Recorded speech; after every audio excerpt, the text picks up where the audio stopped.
I got the idea that I would stand on my head because I could do my reading standing on my head. So, I went to a local gym in South Islington and did my weightlifting and boxing. But yoga classes were included in the membership. That was the only place they did headstands. So I went to the yoga classes. And the first one I went to, I got a really bad reaction from the other students because I thought, well, I'll go to the boxing class and there's a yoga class after. I asked at the desk and they said, yeah, they do headstands in that. And I just stayed in. And then these yoga students came in and they complained to the teacher that I shouldn't be allowed in the class because they'd seen that I was in the boxing class before the yoga class in the same space.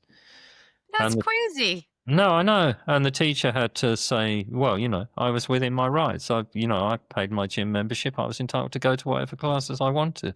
But also, that's like saying, look, your earlier comment about if you like Northern Soul, you can't possibly like anything else. This is nuts. Yeah, no, it is. The instructor moved on to talking about things like chakras and strange bodily energies that I didn't think existed.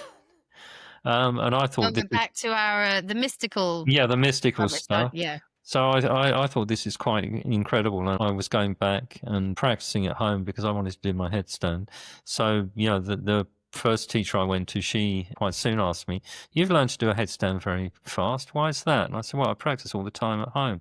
And she said, "Well, why were you so desperate to do a headstand?" I said, "Oh, well, I write books and, I'm reading from my books standing on my head." She said, "You can't do that. That's not possible." I said, "Well, I've done it in Paris and I've done it in Berlin and I'm about to do it in London."